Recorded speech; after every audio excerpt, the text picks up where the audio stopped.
नमस्कार। आप देख रहे हैं संतोष पाठक ऑफिशियल। मैं हूं आपके साथ शिव कुमार मिश्रा। मेरे साथ हैं संतोष पाठक जी। स्वागत और अभिनंदन। बहुत बहुत धन्यवाद शिव जी और तमाम दर्शकों को नमस्कार। और एक अजीब सी स्थिति इंडियन डेमोक्रेसी के सामने, भारत के लोकतंत्र के सामने एक अजीब सी स्थिति पैदा हो गई है। कहा था संविधान निर्माता बाबा साहब भीमराव अंबेडकर ने, ये संविधान उतना ही अच्छा होगा जितना इसको चलाने वाले लोग होंगे, और ये संविधान उतना ही खराब होगा जितना उसको चलाने वाले लोग खराब होंगे। और महिला सांसदों ने, इससे पहले कभी नहीं हुआ था साथियों, महिला सांसदों ने देश की लोकसभा के स्पीकर ओम बिरला पर एक गंभीर आरोप लगा दिए हैं। लंबा चौड़ा पत्र लिखकर भेजा है, लंबा चौड़ा पत्र लिखकर ओम बिरला को कहा है कि आपसे ये उम्मीद ना थी, आप बने किस लिए थे, आप कर क्या रहे हैं। और इस तरह के इतने गंभीर आरोपों के बाद आपके मन में भी सवाल उठ रहा हो, मेरे मन में भी सवाल उठ रहा है, शिवजी के मन में भी सवाल उठ रहा है कि क्या बिरला साहब को स्पीकर के पद पर बने रहना चाहिए। अब मोदी जी से पूछेंगे तो मोदी जी कहेंगे ट्रंप से पूछ लो। भाई क्या पता वो ये भी कहते कि ट्रंप से पूछ लो स्पीकर बने रहेंगे कि नहीं रहेंगे। बीजेपी इसका जवाब देगी नहीं। लेकिन अब अपोजिशन इसका जवाब तलाश रहा है कि बिरला ने जो हरकत की, क्या उसके बाद ओम बिरला को लोकसभा स्पीकर के पद पर बने रहना चाहिए। लेकिन लोकतंत्र है। अटल बिहारी वाजपेयी ने एक जमाने में कहा था कि लोकतंत्र संख्या बल का खेल है, हम संख्या बल के आगे सर झुकाते हैं। ये संख्या बल मोदी के साथ खड़ा है, तो अब विपक्षी राजनीतिक दल जो पूरा का पूरा इंडिया गठबंधन एकजुट है, हम आपको बताएंगे कि किसको जिम्मेदारी सौंपी गई है नीतीश कुमार को मनाने की, और किसको जिम्मेदारी सौंपी गई है चंद्रबाबू नायडू को मनाने की। क्योंकि ये दोनों साथ आएंगे तभी ओम बिरला साहब हट पाएंगे। तो बड़ी खबर, और हमेशा की तरह शुरुआत शिव जी करेंगे। सिर्फ कुछ मिनट बने रहिएगा और एक एक करके तथ्यों को इस स्टोरी में हम आपके सामने रखेंगे। लेकिन मैं फिर दोहरा देता हूं, आज से पहले इस देश के लोकसभा स्पीकर पर ऐसा आरोप कभी नहीं लगा था। जी शिव जी। दरअसल महिला सांसद उनसे सवाल पूछना चाहती हैं, जानना चाहती हैं कि आपने हमको लेकर ऐसे अतथ्यात्मक बातें प्रधानमंत्री जी तक कैसे पहुंचाई। हमें आप जवाब दीजिए कि हमारी अस्मिता से, हमारी इज्जत से, हमारी आबरू पर सवाल उठाने वाले सांसद के खिलाफ आप क्या कार्रवाई करोगे। तरह तरह के सवाल हैं और कई बड़ी इसमें गंभीर बातें जो उन्होंने पत्र लिखा है। हम पत्र भी आपको दिखाएंगे, हम दिखाएंगे उनकी वो चिट्ठी जिसमें उन्होंने लिख के पूछा क्या है सांसद से, उस चिट्ठी तक भी ले चलेंगे। लेकिन उससे पहले सवाल है कि आखिर मेरे संसद को हो क्या गया। 144 करोड़ लोगों की कानून, नियम, संविधान, अधिकार, रोजगार, हेल्थ, महंगाई, दवाई, कमाई, पढ़ाई की बात करने वाला सदन अपनी इज्जत आबरू नहीं बचा पा रहा है, चल नहीं पा रहा है। संसदीय कार्य मंत्री अलग रोना रो रहे हैं, वो कह रहे हैं कांग्रेस नहीं चलने दे रही। विपक्ष कह रहा है कि हमें बोलने नहीं दिया जा रहा है, जब तक हमारा नेता नहीं बोलेगा तब तक हम सदन नहीं चलने देंगे। विपक्ष रोक कैसे लेगा, तुम चलाओ, उनका वॉकआउट करा दो, उन्हें बर्खास्त कर दो, उन्हें सदन से निलंबित कर दो। पहले कर नहीं दिया था तुमने, लेकिन सदन तो चलाओ। और वो उनका नेता प्रतिपक्ष जिद पर अड़ा है तो नेता सदन को बुलाओ और उनका भाषण कराओ। जब इन दोनों काम में नाकाम हो, कितनी बढ़िया बात की किरेन रिजिजू संसदीय कार्य मंत्री ने। उन्होंने कहा राज्यसभा में कांग्रेस के नेता ठीक थे, उन्होंने प्रधानमंत्री जी को बोलने दिया, प्रधानमंत्री जी का भाषण हुआ, लेकिन संसद में तो कांग्रेस के नेता अड़े हुए हैं कि सदन ही नहीं चलने देंगे। ये कांग्रेस का ही दोष क्यों है। जितना कांग्रेस है उससे ज्यादा संसदीय प्रणाली आपके हाथ में है। आप चाहेंगे संसद चलाना तो कौन रोक सकता है, लेकिन आप चाहते हैं बाधित रहे, मुद्दों पर बात ना हो और धीरे धीरे इन सब बातों से अलहदा चला जाए और फिर देश में क्या हो रहा है इस पर चर्चा रुक जाए। आप मलेशिया में तो मलेशिया के प्रधानमंत्री इब्राहिम अनवर के गले पड़ोगे, कोई शेख आएगा तो उसके गले तो पड़ोगे, लेकिन मोहम्मद जान को मथुरा में सस्पेंड करके मानोगे। उत्तराखंड में किसी मुसलमान की बात होगी तो फिर दीपक आएगा निकल के जो उजाला करेगा, और आपका आसाम का मुख्यमंत्री एक गन लेके सामने आएगा और कहेगा हम उड़ा देंगे। ये क्या हो रहा है, और संसद बाधित बता रहे हो। ट्रेड डील की बात नहीं हो रही। एपिस्टीन फाइल में से 6 पेज किसने गायब करा दिए? और ये उससे भी सब बड़ी कब? बात, उससे भी बड़ी बात शिव जी, कि सरकार के पास, जिसके पास रॉ है, इंटेलिजेंस ब्यूरो है, दिल्ली पुलिस है, तमाम जांच एजेंसियां हैं, वो ये पता नहीं लगा पा रही कि भाई दिल्ली में बम ब्लास्ट होने वाला है, जम्मू कश्मीर के पहलगाम में आतंकी हमला होने वाला है। और लोकसभा स्पीकर, जिनके पास कायदे से अब लोकसभा की सिक्योरिटी भी नहीं रही, क्योंकि वो भी गृह मंत्रालय वाली पैरामिलिट्री फोर्स ने ले ली है, उनको ये पता लग गया कि प्रधानमंत्री के साथ कुछ अप्रिय घटना हो सकती है। अब जरा आप कल्पना कीजिए कि जिस देश के प्रधानमंत्री को लोकसभा स्पीकर के कहने पे ये भरोसा हो गया कि मेरे साथ लोकसभा में अप्रिय घटना हो सकती है, और वो लोकसभा के अंदर नहीं गए, जहां कोई भी सांसद हथियार लेकर नहीं जा सकता है शिव जी। लोकसभा के अंदर कोई भी सांसद हथियार लेकर नहीं जा सकता है, और वहां अगर प्रधानमंत्री को अपनी सुरक्षा की चिंता हो गई, तो भैया फिर बाहर कैसे घूम रहे हैं, विदेश कैसे जा रहे हैं? खतरा तो बहुत बड़ा है। अब या तो वो अपने डर को स्वीकार कर ले, या ओम बिरला को कहे कि भैया झूठ बोल रहे थे, वो खुद ही कहे ओम बिरला को कि इस्तीफा दे दो, जैसे कि जगदीप धनखड़ साहब को कह दिया था। लेकिन मैं दो तीन चीजें बताता हूं, मैं आपको पार्लियामेंट्री डेमोक्रेसी फंक्शन कैसे करती है, संसद काम कैसे करता है, ये भी आपको बताऊंगा। और संसद के कामकाज करने के तौर तरीके में नरसिम्हा राव के टाइम में क्या हुआ था, अटल बिहारी वाजपेयी के टाइम में क्या हुआ था, मनमोहन सिंह सरकार के कार्यकाल में क्या हुआ था, और कैसे स्पीकर काम करते हैं, थोड़ा सा नियमों की जानकारी भी दूंगा। लेकिन आपसे अपील करूंगा कि महिला सांसदों ने जो पत्र लिखा है, अगर आप हमारे दर्शकों को दिखा सके, तो महिला सांसदों का लिखा गया वो पत्र हम सीधे दिखा देते हैं, और फिर महिला सांसदों ने जो आरोप लगाए वो भी हम एक तरह से बताएंगे, लोकसभा स्पीकर पर किस तरह के आरोप लगे। और इस देश की आधी आबादी, ये सभी 8 लोकसभा सांसदों के हस्ताक्षर हैं। और आप देखिए, एक एक करके इन पेजों को देखिए, ये पेज आपको बताएंगे। ये पेज, ये जो पहला पेज है, आप दूसरा पेज भी देखिए, तीसरा पेज भी आपके स्क्रीन पर चलेगा, और ये तीनों पेज जो है, ये तीनों पेज आपको बताएंगे कि इस देश की आधी आबादी का अपमान करने का हक देश के प्रधानमंत्री नरेंद्र मोदी द्वारा बनाए गए लोकसभा स्पीकर ओम बिरला को किसने दिया। किसने दिया देश की महिलाओं का अपमान करने का हक, और कैसी कैसी बातें बोली गई शिव जी। ये लेटर हटा देते हैं, हम दर्शकों को बताएंगे कि इसमें क्या लिखा गया है, लेकिन मोटे तौर पर मैं बता देता हूं। ये कहा गया कि प्रधानमंत्री नरेंद्र मोदी लोकसभा के अंदर राष्ट्रपति के अभिभाषण पर धन्यवाद प्रस्ताव पर चर्चा, जो कि हुई नहीं, उसका जवाब देने के लिए इसलिए नहीं आए क्योंकि उनको खतरा था। खतरा किससे था भैया? बयान बहादुर गिरिराज सिंह बोल रहे हैं, विपक्ष के सांसदों से खतरा था। ये कहा गया महिला सांसदों से खतरा था। किसी ने तो यहां तक कह दिया, जब उनसे टीवी डिबेट में पूछा गया कि भैया सांसद हथियार लेके तो जा नहीं सकते, वो तो प्ले कार्ड ही था उनके हाथ में, तो कह रहे दांत से तो काट सकते थे प्रधानमंत्री को, अप्रिय स्थिति तो पैदा हो सकती थी। अब सोचिए कि इससे पहले भी प्रधानमंत्रियों की घेरेबंदी की गई है, वो दृश्य जस्टिफाई नहीं किए जा सकते। लेकिन खुद भारतीय जनता पार्टी मनमोहन सिंह को इसी तरह से घेरा करती थी, खुद भारतीय जनता पार्टी पीवी नरसिम्हा राव को इसी तरह से घेरा करती थी। और आज चूंकि प्रधानमंत्री के पास जवाब नहीं है, तो वो ये कह रहे हैं, या कहलवा रहे हैं ओम बिरला से कि भैया महिला सांसदों से उनको खतरा था। और महिला सांसदों ने जो पत्र लिखा, वो भी मोटे तौर पर मैं बता देता हूं कि महिला सांसदों ने अपने पत्र में ये लिखा, लोकसभा स्पीकर ओम बिरला पर बड़ा गंभीर आरोप लगाते हुए कि उन्हें, यानी महिलाओं को, महिला सांसदों को इसलिए निशाना बनाया जा रहा है क्योंकि वो लगातार मोदी सरकार की नीतियों के खिलाफ लड़ती रही है। पत्र के जरिए महिला सांसदों ने यह कहा कि लोकसभा से प्रधानमंत्री की अनुपस्थिति हमारे किसी खतरे के कारण नहीं थी, बल्कि यह डर का परिणाम था, क्योंकि प्रधानमंत्री डर गए।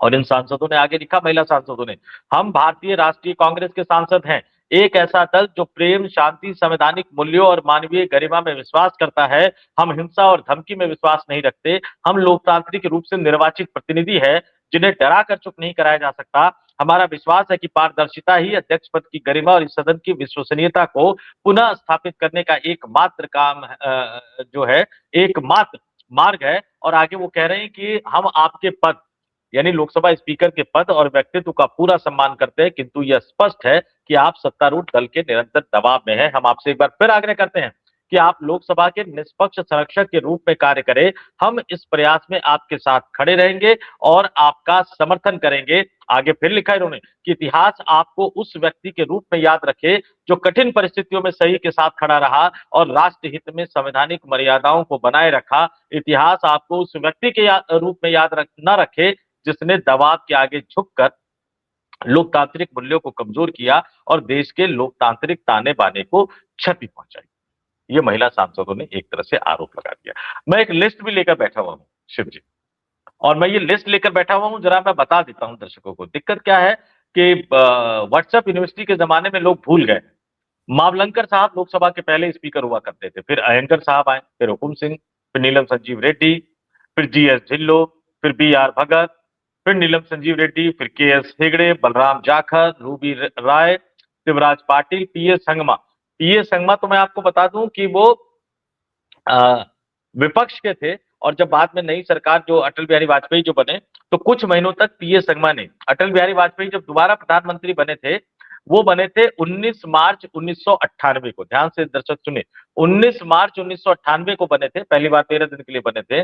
और उस जमाने में कुछ दिनों तक जो सदन की कार्रवाई हुई वो पीएस संगमा ने चलाई, और कभी भी इस तरह के कोई गंभीर आरोप उन पे नहीं लगे। इस देश ने देखा कि सोमनाथ चटर्जी जब वो स्पीकर बने, उनकी अपनी पार्टी ने जब यूपीए सरकार से समर्थन वापस लिया तो उन्होंने कुछ कहा, सोमनाथ ने मानने से इनकार कर दिया। उन्होंने कहा कि मैं तो संवैधानिक पद पर बैठा हुआ हूं। ये बात बिल्कुल सही है शिव जी, मैं आप बता देता हूं कि स्पीकर सत्तारूढ़ पार्टी का होता है, थोड़ा बहुत तो वो सत्तारूढ़ पार्टी के साथ खड़ा होता है, ये बात तो बिल्कुल सही है। लेकिन उस शब्द का मैं इस्तेमाल नहीं करना चाहता, मजबूरी में करना पड़ रहा है, क्योंकि उसका अंग्रेजी मुझे नहीं आता। अंग्रेजी में कहते हैं तो थोड़ा सा शब्द लगता है। इस बेशर्मी से सरकार का साथ देने वाला स्पीकर इससे पहले इस देश ने कभी नहीं देखा। वो भूल गए कि वो 543 सांसदों के स्पीकर है, ना कि प्रधानमंत्री के स्पीकर है। 2014 से 2019 नरेंद्र मोदी के शासनकाल में जो पहला शासनकाल था, सुमित्रा महाजन लोकसभा के स्पीकर हुआ करती थी, बीजेपी की स्पीकर हुआ करती थी, मोदी के काल में ही हुआ करती थी। उन पर कभी कोई आरोप नहीं लगा इस तरह। क्यों? क्योंकि उन्होंने थोड़ा सा बैलेंस बनाए रखा। शिव जी, स्पीकर साहब यानी ओम बिरला साहब उस बैलेंस को भूल गए हैं, और इसलिए राहुल गांधी इंडिया गठबंधन के नेताओं के साथ मिलकर उनको हटाने की तैयारी में जुट गए हैं। एक बड़ी बैठक हुई है राहुल गांधी के चैम्बर में, तमाम इंडिया गठबंधन के जुड़े नेता उसमें मौजूद थे। और आमतौर पर कांग्रेस की बैठकों में तृणमूल कांग्रेस के सांसद नहीं जाया करते थे, तृणमूल कांग्रेस के संसदीय दल के नेता नहीं जाया करते थे। आज जो बैठक हुई है उसमें तृणमूल कांग्रेस के नेता भी मौजूद थे, यानी पूरा का पूरा इंडिया गठबंधन लोकसभा स्पीकर ओम बिरला को हटाने के लिए एक तरह से एकमत है। शिव जी, अब देखना है क्या होता है, क्या धनखड़ से भी बुरा हश्र होगा या धनखड़ की तरह होगा। अब धनखड़ की तरह होगा तो धनखड़ के तो कई दोस्त थे जिन्होंने अपना फार्म हाउस दे दिया। अब बिरला जी को भी देखना पड़ेगा कि उनका अगला पड़ाव क्या होगा। और संतोष जी, राजनीति में यह भरोसा नहीं होता कब किसका वक्त बुरा आ जाए। तो राजनीति में वक्त कभी कह सुन के नहीं आता, राजनीति में सब अनायास होता है, और कब खराब हो जाए कब अच्छा हो जाए कोई भरोसा नहीं है। लेकिन एक बात मेरा सवाल समझ में नहीं आ रहा है कि आखिर ओम बिरला जी ये भूमिका क्यों नहीं निभा पा रहे हैं जो सदन चले, सदन बाधित क्यों, वो बार बार 2 घंटे 3 घंटे के लिए स्थगित करके ये क्या सदन चलना माना जाएगा। लोकसभा अध्यक्ष की भी तो महती जिम्मेदारी है। जैसे राहुल गांधी ने अभी थोड़ी देर पहले बोला और कहा कि हमारे लोग गए थे मेंबर ऑफ पार्लियामेंट, उनसे बात हुई अध्यक्ष जी की, उन्होंने कहा कि बाकायदा नेता प्रतिपक्ष को बोलने दिया जाएगा, लेकिन जब मैं खड़ा होता हूं तो मुझे रोक दिया जाता है। तो ऐसी दो तरफा बात क्यों होती है। तो क्या ये सदन चलाना चाहते हैं अध्यक्ष या नहीं, या फिर एपिस्टीन फाइल न सदन में उठ जाए, सदन में ट्रेड डील न उठ जाए, तो इसलिए सदन ऐसे ही कूच कांच करके चला जाए, फिर बाद में जो कुछ होगा वो देखा जाएगा। क्योंकि बीजेपी मुद्दों से तो हमेशा भागती रही, आज तक मुद्दों का सामना नहीं किया, चाहे अटल बिहारी वाजपेयी सरकार रही चाहे फिर नरेंद्र मोदी सरकार रही। देखिए 2-3 चीजें समझिए कि अटल बिहारी वाजपेयी की सरकार में थोड़ी सी गरिमा तो बाकी थी, थोड़ा सा लिहाज था। और संसदीय डेमोक्रेसी, मैंने दर्शकों को कहा कि संसदीय डेमोक्रेसी क्या होती है, जरा मैं बता देता हूं। मैं सिर्फ लोकसभा के संदर्भ में बताता हूं। सदन चलना सदन के नेता और विपक्ष के नेता की केमिस्ट्री पर निर्भर करता है। मतलब सदन को चलाए रखने के लिए और सदन के कामकाज के लिए कौन कौन लोग इंपॉर्टेंट होते हैं? सदन के नेता जो कि प्रधानमंत्री होते हैं, विपक्ष के नेता जो कि एलओपी होते हैं, लोकसभा के स्पीकर और संसदीय कार्य मंत्री। ये जो चार लोग होते हैं शिव जी, वो सदन चलाते हैं और इनके आपसी रिश्ते सदन चलाते हैं।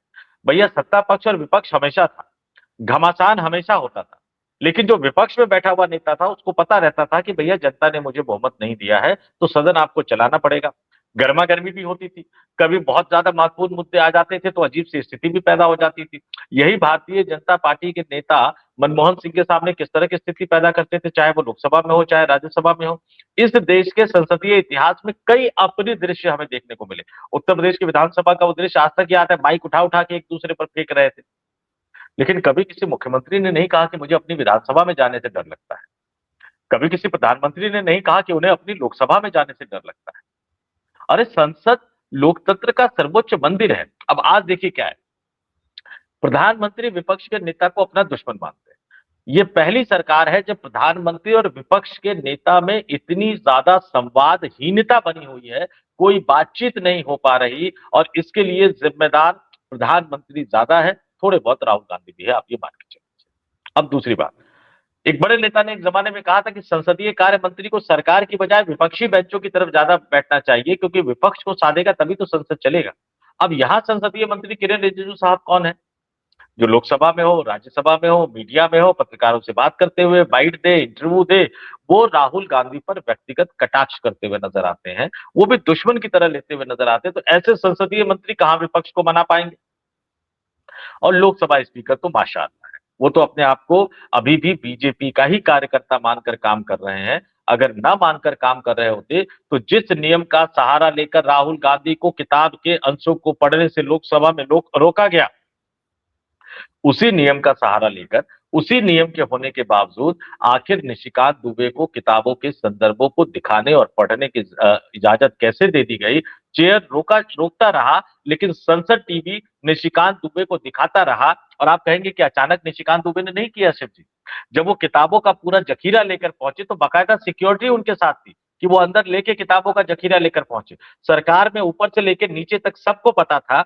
अब स्पीकर साहब को ये तो पता लग गया अपना खुफिया सूत्रों से कि प्रधानमंत्री को खतरा है, उनको ये पता नहीं लगा कि निशिकांत दुबे इस तरह की किताबें लेकर जा रहे हैं पढ़ने के लिए, और एक दो किताबें नहीं कई किताबें लेकर जा रहे हैं।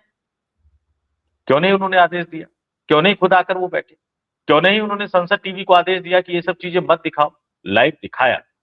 और ये संतुलन गड़बड़ा गया है, इसलिए इस देश के लोकतंत्र पर एक बड़ा खतरा पैदा होता जा रहा है।